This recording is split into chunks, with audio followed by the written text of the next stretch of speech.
আপনারা শুনছেন রামায়ণের অডিও বুক বালকাণ্ড পর্ব ১৬ রচয়িতা মহর্ষি বাল্মীকি। প্রিয় শ্রোতাগণ, স্বাগত রামায়ণের বালকাণ্ডের ১৬তম পর্বে। গত পর্বে আমরা শুনেছি বিশ্বামিত্র মুনি কিভাবে রাম ও লক্ষ্মণকে সঙ্গে নিয়ে তদানীন্তন রাজ্যসমূহ পরিভ্রমণে বের হন এবং তার দ্বারা তারা অজস্র শিক্ষা লাভ করেন। আজকের পর্বে আমরা শুনব সীতার জন্ম ও জনকরাজের কাহিনী। বিদেহ দেশের মহারাজা জনক এক মহান ও ধার্মিক রাজা ছিলেন। একবার তার রাজ্যে দুর্ভিক্ষ দেখা দিলে রাজা নিজে হাল ধরেন ভূমির শক্তি যাচাই করার জন্য। তখন তিনি ভূমিতে লাঙল চালাতে গিয়ে এক চমৎকার ঘটনার সম্মুখীন হন। মাটি থেকে উঠে আসি একটি সোনালী পাত্র, যার মধ্যে ছিল এক অপূর্ব কন্যা শিশু। রাজা জনক বিস্ময়ে অভিভূত হন। শিশুটিকে তিনি নিজের কন্যা বলে গ্রহণ করেন এবং নাম দেন সীতা।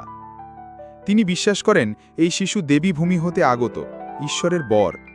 সীতাকে তিনি আদর যত্নে বড় করেন রাজপ্রাসাদে, তাকে জ্ঞানে, ধর্মে, শিষ্টাচারে ও কর্তব্যে শিক্ষিত করে তোলেন।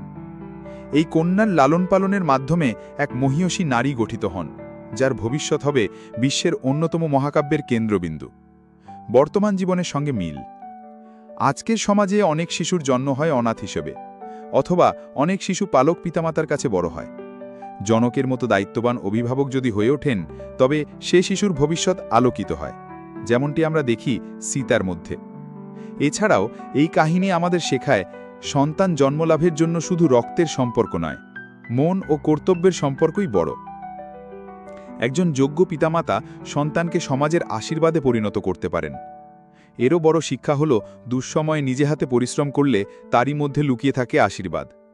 শেষ কথা, সীতার আবির্ভাব এক মহৎ বার্তা যে ঈশ্বরের কৃপায় একটা শিশু শুধু পরিবারের নয়, জাতির ভবিষ্যৎ হতে পারে।